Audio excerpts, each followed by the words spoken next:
শুভ সকাল সবাইকে। ভালোবাসা ও শুভেচ্ছা জানিয়ে আজকে সকালের জলখাবার, শীতের জলখাবার শুরু করব। আশা করি সবাই এইসবগুলো খাও, সবাই খায় বাড়িতে শীতকালে। তো আমার তো ডায়াবেটিস আছে বলে সব কিছু খাওয়া নিয়ন্ত্রণে রাখতে লাগে, কিন্তু শীতকালীন খাওয়া দাওয়াগুলো তো একটু চেখে দেখতে লাগে।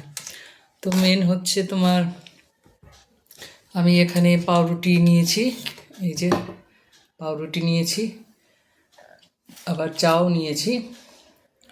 এখন এটার মধ্যে একটু খেজুরের গুড় ঢালবো। এই খেজুরের গুড়টা অনেক আগের, এখন তো বলছে যে খেজুরের গুড় নিতে না, নিপা ভাইরাস হচ্ছে, বাদুড়ে মুখ দেয়, কাঠবিড়ালিতে মুখ দেয়, সব কিছুতে মুখ দেয়।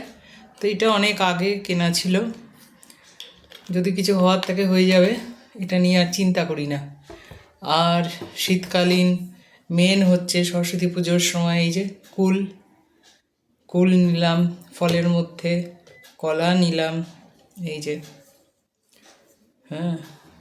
কলাটা ছাড়িয়ে নিই।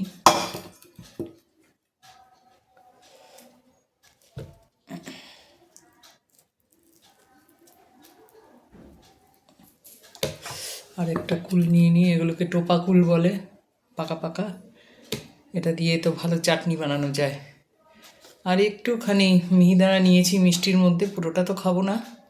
তো এই হচ্ছে আজকের আমার জলখাবারের, শীতের সকালের জলখাবারের মেনু। তো খেজুরের গুড়ের রস খেতে, রস না, এটা খেজুরেরই গুড়, আশা করি সবারই ভালো লাগে, সে ডায়াবেটিস হোক আর যাই হোক, একটু তো স্বাদটা নিতেই লাগে। এটা তো আর সারা বছর পাওয়া যায় না, তাই জন্য। তো চলো তোমাদের দেখাই কেমন টেস্ট হয়েছে, লাগে আর কি। পাউরুটি দিয়ে খেয়ে দেখো, তোমার রুটি দিয়েও ভালো লাগে।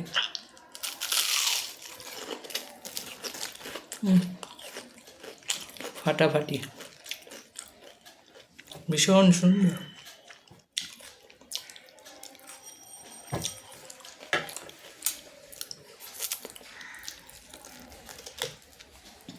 আমাদের এখানে পাটালি গুঁড়ো পাওয়া যায়, সেটা দিয়ে সরস্বতী পুজোর দিন পায়েস বানিয়েছিলাম।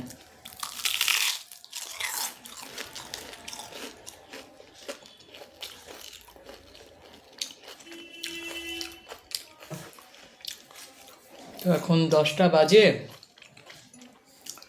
সকালের পুজো টুজো সেরে নিয়েছি, এবারে ব্রেকফাস্ট করে তারপরে রান্নার দিকে যাব। তো রাখলাম, ভিডিওটা সাবস্ক্রাইব করে লাইক করে আমার পাশে থেকো সবাই। চলো, বাই।